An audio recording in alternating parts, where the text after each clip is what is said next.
Welcome to the creative community. I'm your host, David Starkey, and my guest this time is artist David Oliver. David, welcome. Thank you. Oh, I'm really looking forward to talking to you in particular about Red Grass, a project that's really important to you. We're going to see some clips of you playing guitar and singing. But before that, for people who don't know you, give me a little bit about your background. Well, some background about me and the art that I've done in my life is I started off young doing pencil drawings, and that stuck probably for a good 12 or 13 years. Oh, wow. And then I started drawing with a ballpoint pen. And so throughout that time, I was just exploring kind of real detailed work. And then I got a job doing woodworking, so I started to construct things. And soon, after I got that job, probably like right away, I wanted to involve my art into constructions. And what sort of things were you making in woodworking? Sculptures. Well, I was doing cabinetry. Cabinets? Yeah. So the cabinets became your sculptures? Well, the cabinets were like a blueprint for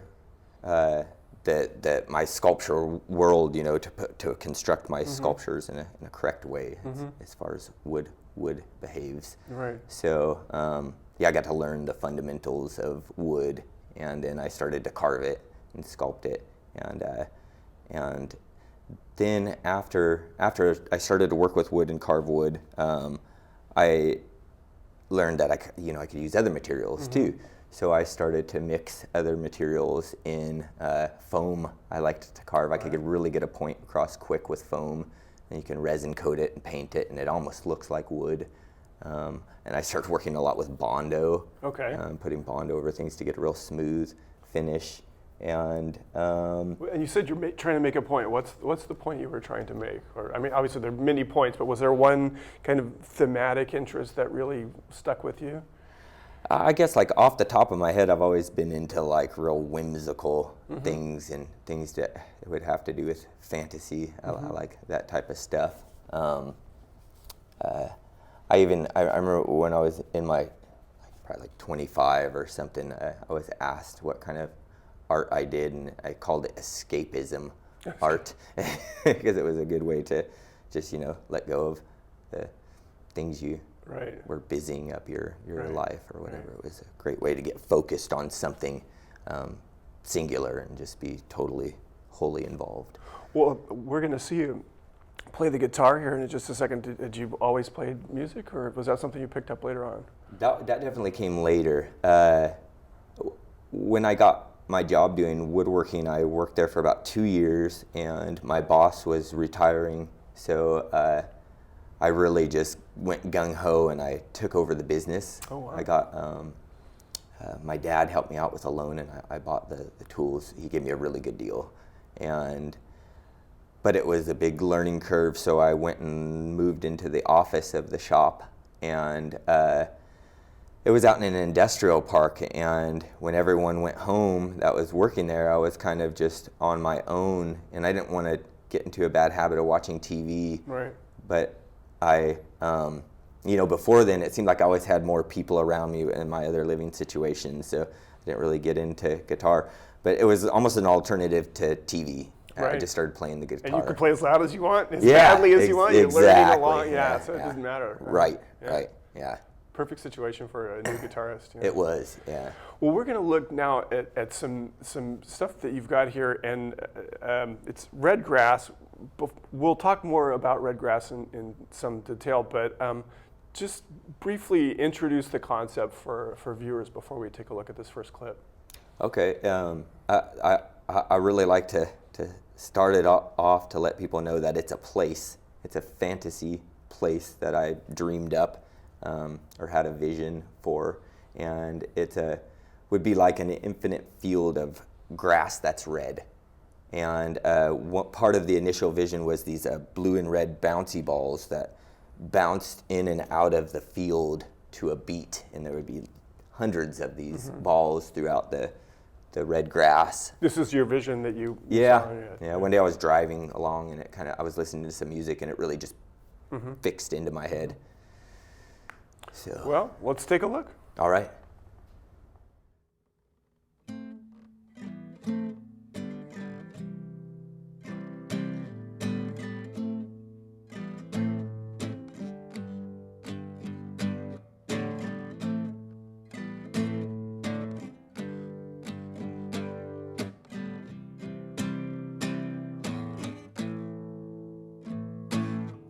The sea it slipped into the sun today, and the sky it bent down in a curious way.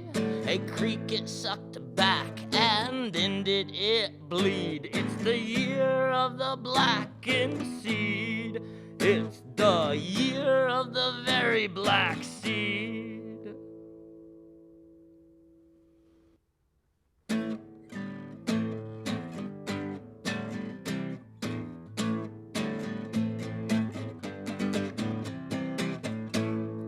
Listen, there's the lecture of the million angry mothers with her sisters side by side, and her father is the sun, sickened by us billions who are pissing on the face of rest assured, 'cause we will see the year of the black seed.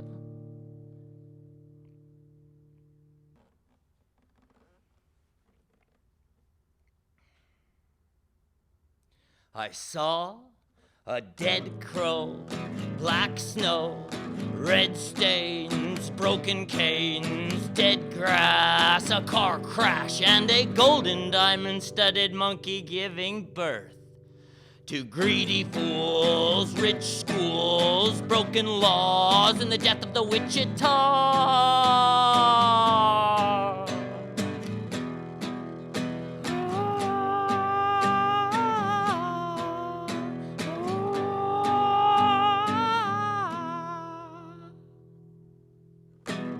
Golden chains.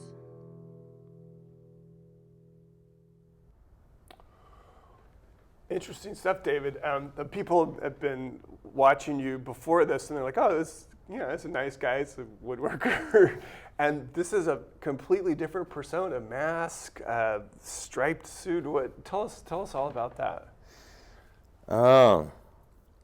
Well, it might be hard to describe. That might have been a hint. I called him he. It's kind of a character I created, but I don't think I did it with intention. I just, started to play this music, and this project kind of formed, and he came out of the woodwork. So I like to think of him as the architect behind Red Grass, even though it's not a structure.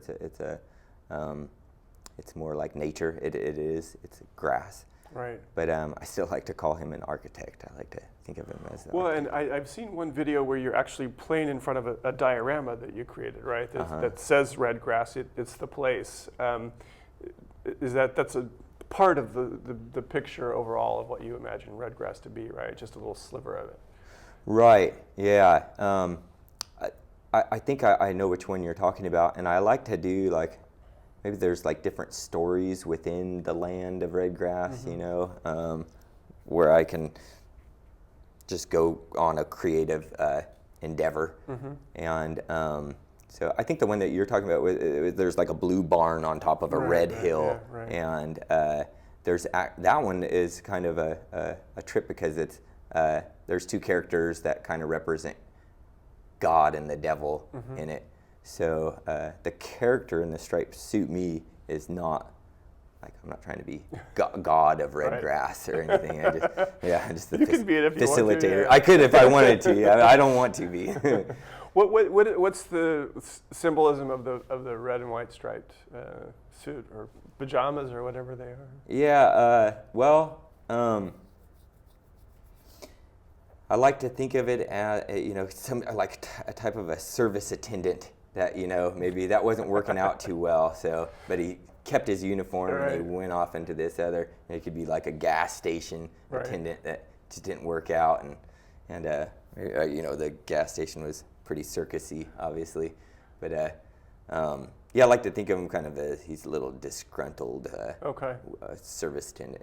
And you're singing in a different register altogether, right? It's a kind of adopted voice, part of the persona. Clearly. Yeah.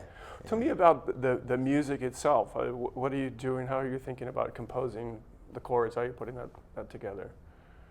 Well, there's different ways that I write those songs, but a lot of the times, and I think most of the times, I tend to make the music fit the words. Mm-hmm. I'll come up with the words, and a lot of times they'll be pretty asymmetrical. So there's not really like a 4/4 beat to it. It kind of jumps around, and that's why it's been difficult to get band members because it's hard to it's hard to play along. It's actually easy stuff, but then it does weird changes that are hard to follow. Right. So. Well, I'm going to play bass with you someday. You ask okay, me. Do you play bass? I okay. do play bass. Oh, right on. Yeah. I think I can. Really? Well, you give me one of those masks, and yeah. we'll I'd do love that, to give it a shot with you. Yeah. Well, let's go back and take a listen to some more music, and then we'll keep talking about it. Okay.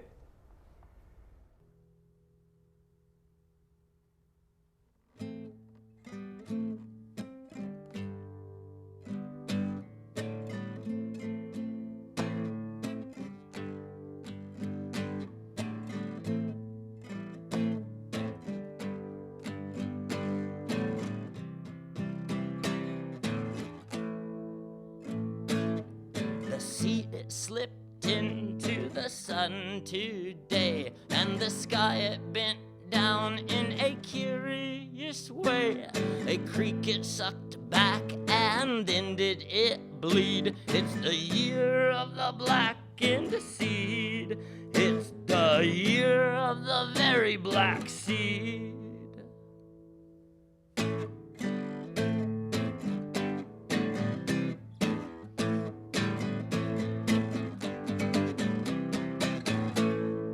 Listen, there's the lecture of the million angry mothers with their sisters side by side, and her father is the sun, sickened by us billions who are pissing on the face of rest assured, 'cause we will see the year of the black seed.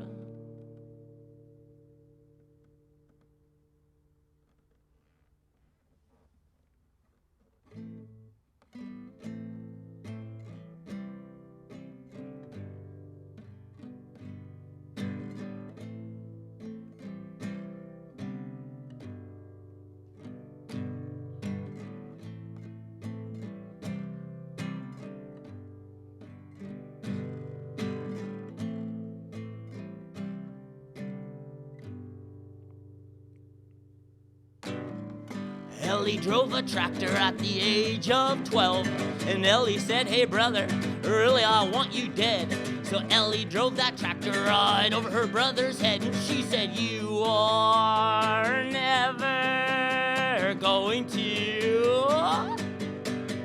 You are never going to." And she said, "You are never gonna touch me again. You are never gonna touch me again. Never gonna touch me again. And you are never going to touch me."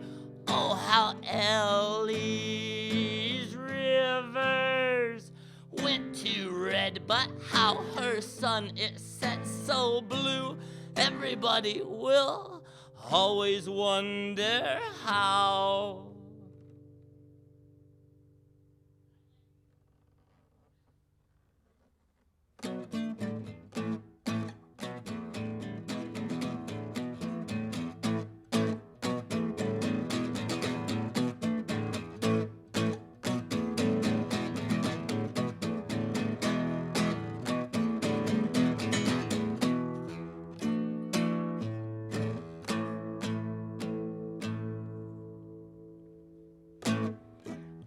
Been set free to find a new illusion. Yes, I have been set free, and now I'm truly believing. Yes, I have been set free. In my hallucination, I can really see. Yes, I have been set free of my awe-inspired birthright, of my all-soaked down fear drive. I have been set free. So why don't you kill yourself and join me today? It knows when green grass dies, it turns so gold. It sends diamonds and rubies to me for absolutely free.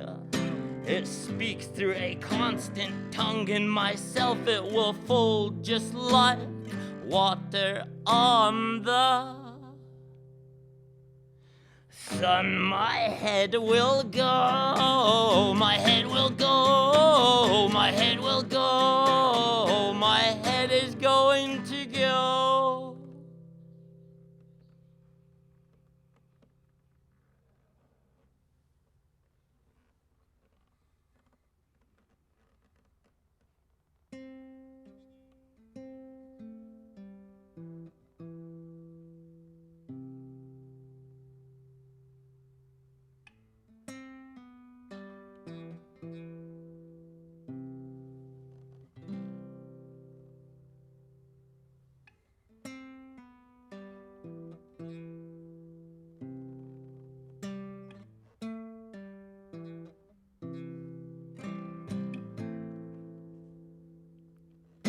The stones come marching in, and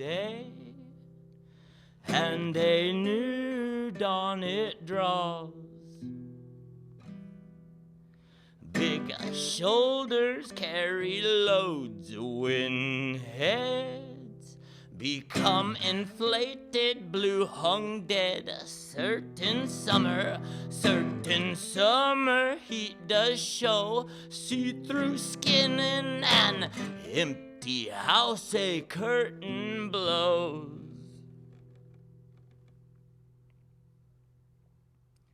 I've got the same $2 for the past 2 days. I like to think about things in different ways. I got a candlestick and a witch, and I want to get down to it. I follow the leader that has led me down to the gate that swings inside of my mind. I cry when I hate. I stay away from the one who is giving to me too fast, because I know that these types of things, they just cannot last. Yes, I know that these types of things, they're bound to crash and burn away, and they're so far away from home today, looking for a place to stay, a place to call home today.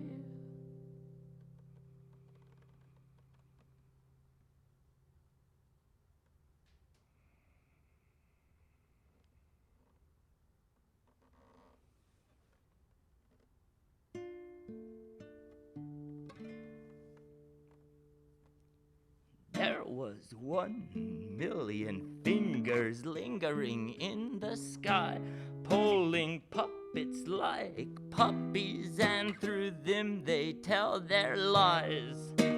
10,000 die, and we don't care how or why, but 100 flavored by that television guy, and we all mourn for life. Yes, we all mourn for their lives. We all mourn for lost life. Topically numb and then administer the poison. Make them feel like sugar in the sky, then lobotomize their minds, make a molestation out of their minds.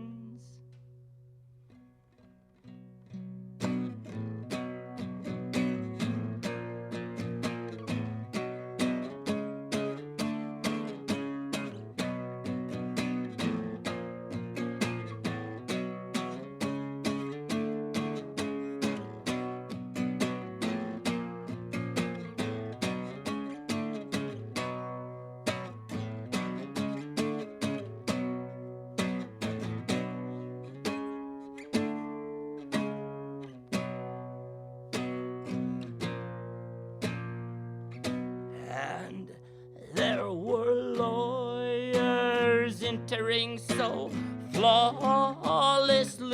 Executioners stood by, a big red painted sign posted to all who do or do not even pass by. It was threatening their lives. Psychologists were involved. Humans were lined up in a row. Cartridges were filled up so tall. Someone yelled and then they ran into that sign. The one threatening their lives. The rain dripped down so red that night.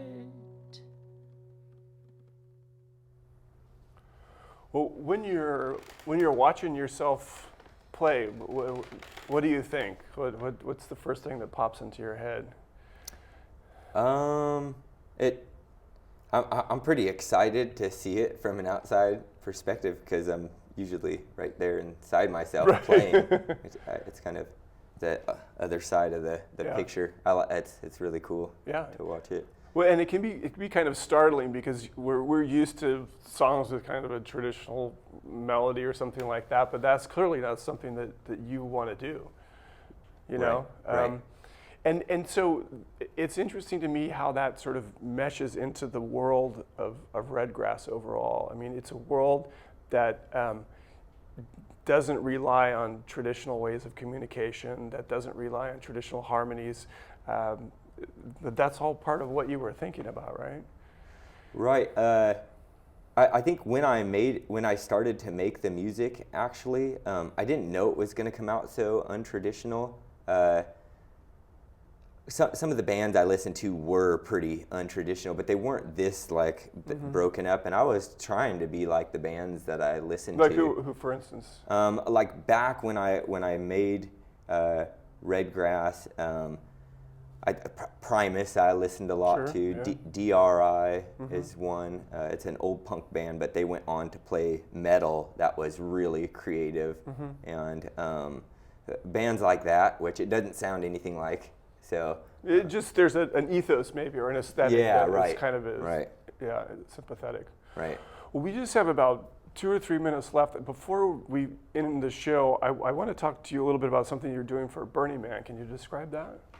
Yeah, it's a portal that you walk through, and it's an idea that I had. We've been doing festival art installations now for 4 or 5 years, and at this last one, it was kind of like a morning after one of the nights. I had a real strong idea for the next year's installation, and it became really big and involved. So I thought, well, I better tell Burning Man about this, and they gave me they gave you the generous grant. Yeah. Okay. Yeah. But something like that has to be a really involved project. I can't imagine how much work it is. It's a full-time job. Yeah, we're double shifting. I've got the community, almost like I feel like the art community of Ventura is starting to really support it. Yeah, right. Yeah. And my band, I'm also in a band called the Art City Monsters, and they're who I build these art installations with. Okay. Yeah. So and do they also have skills as carpenters, as craftspeople? My main partner, Kevin Carmen, he's a stone sculptor and a really awesome pebble mosaic artist. And Jason Brock is an amazing artist and musician, and he's pretty good at recording us too. He's done some really great recordings, and then we got Vinny is another person in the band, and he's also an amazingly talented, and all of us have a lot of experience with building and constructing things, so it just works out really well as a team. Well, that's perfect. I'm going to thank you so much for being a guest on the show. People can look for Redgrass and look for, if they're at Burning Man, they'll look for your piece too. So thank you, David. Great. Thank you, David. Right on. The Creative Community is produced with a generous grant from the Diana and Simon Broad Foundation in Santa Barbara. In Ventura, it is a co-production of CAPS Media and TVSB. I'm David Starkey. Thanks for watching, and we'll see you next time.